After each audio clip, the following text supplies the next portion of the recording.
ঋষভ পন্থ যেন এই ডিগবাজির উদযাপনটাকে নিজের ট্রেডমার্ক সেলিব্রেশনে পরিণত করে বসেছেন। আইপিএলের মঞ্চ থেকে ইংল্যান্ডের লিডস সেঞ্চুরি মানেই যেন পন্থের ডিগবাজি। তবে সে যাই হোক, হেডিংলি টেস্টের দ্বিতীয় দিনটাও তো টিম ইন্ডিয়ার জন্য ছিল ডিগবাজিটাই। 3 ব্যাটারের সেঞ্চুরির ইনিংসেও ভারত প্রথম ইনিংসে ছুঁতে পারল না 500 রানের ঘর। প্রতিপক্ষ যখন ইংল্যান্ড, তখন এমন ইনিংসকে আরও বেশি অঙ্কে সাজাতে না পারলে তো ম্যাচের নাটাই ছুটে যাওয়ার সম্ভাবনাই বেশি। ঠিক যেখানে মেঘাচ্ছন্ন আকাশে উইকেটটা পুরোপুরি কথা বলেছিল ভারতের পক্ষে।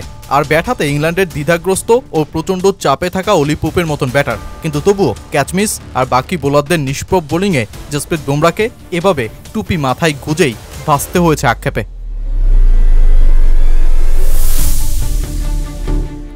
ভারত যখন ব্যাটিংয়ে, তখন রৌদ্রোজ্জ্বল আকাশ টিম ইন্ডিয়ার ব্যাটারদের সাহায্য করেছে বেশ, কিন্তু ইংল্যান্ড ব্যাটিংয়ে নামলে আকাশে নামে মেঘের ঘন ঘটা।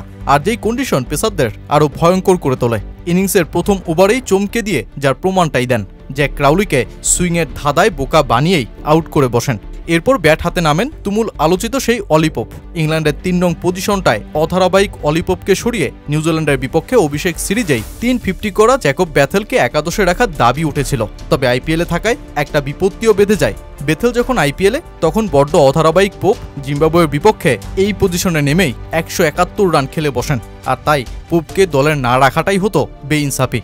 আর তাই একপাশে আত্মবিশ্বাসী ও দুঃসাহসী বেন ডাকেটের সঙ্গী যখন দ্বিধাগ্রস্ত ও নার্ভাস অলি পোপ, তখন টিম ইন্ডিয়ার বোলিং লাইন আপে স্বস্তি বাড়ে। কিন্তু এরপরেই আসে যেই চমকগুলো।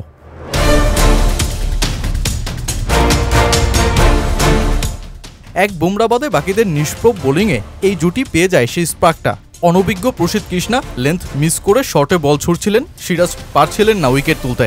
আর অন্যদিকে বেন ডাকেটের ক্যাচটাই ছেড়ে বসেন জাদেজার মতন ফিল্ডার। ব্যাস, এই জুটি যোগ করে দেয় স্কোরবোর্ডে 122 রান। এরপর 62 রানের আগ্রাসী ডাকেটকে জসপ্রীত বুমরা বোল্ড করেই ফেরান। কিন্তু এরপরই আবারও এই পেসারের বলেই 60 রানের অলি পোপের ক্যাচ মিস জয়সওয়ালের। জীবনটা পেয়ে আর আটকে থাকেননি পোপ। অনিশ্চয়তা আর অধারাবাহিকতার জবাবটা দিয়ে হাঁকিয়ে বসেন সেঞ্চুরি।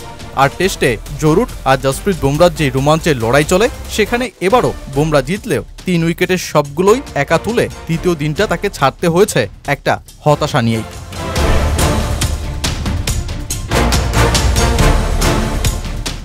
স্টোকস ম্যাককালামদের বাসবলের এই দলটার রান চেজে ভয় পায় না মোটেও। ওদের টেস্টের থিওরিটাই যে এটা।